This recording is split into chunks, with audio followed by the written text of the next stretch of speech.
Donald Trump has suggested he is willing to negotiate the U.S. peace plan presented to Ukraine, saying the controversial proposal is not his final offer. Follow this channel, Eco Channel TV, for more updates on international news. Trump. Ukraine peace plan isn't my final offer. Donald Trump has signaled he is ready to make concessions to Ukraine after Sir Keir Starmer said America's peace deal risked leaving the country open to Russian attack.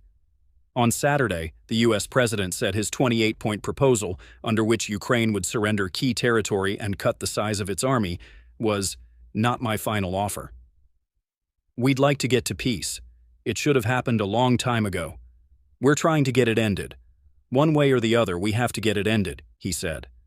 Asked whether the plan, which was rejected by European leaders, was his final offer to end the war with Russia, he said, "No, not my final offer." However, Mr. Trump added that if Volodymyr Zelensky, the Ukrainian president, did not accept the plan by the Thursday deadline, then he could continue to fight his little heart out. Sir Keir, alongside Friedrich Merz and Emmanuel Macron, the German and French leaders, criticized elements of the plan on Saturday, warning that it would force Ukraine to give up territory by force and leave it defenseless to further aggression.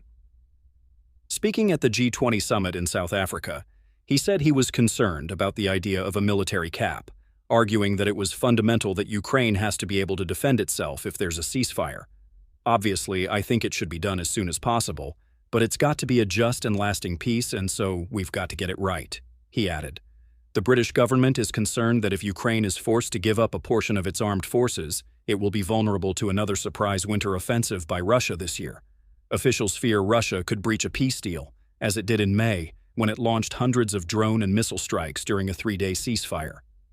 A reduction in the number of Ukrainian military personnel, which currently stands at between 800,000 and 850,000 people, would make it easier for Russia to target the country's critical energy infrastructure during the coldest months of the year. That has long been a strategy of Vladimir Putin's forces, who launched a brutal winter offensive in sub-zero temperatures over 2022 and 2023, in an unsuccessful attempt to claim the Donbas region in eastern Ukraine.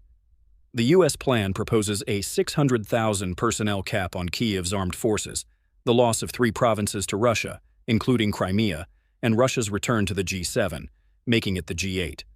As part of Mr. Trump's plan, Ukraine would not be allowed to host NATO troops, and foreign fighter jets could only be stationed in Poland. Mr. Trump's comments mark a shift from his previous position that Mr. Zelensky would have to like the peace deal.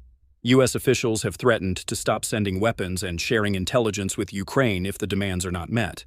Putin told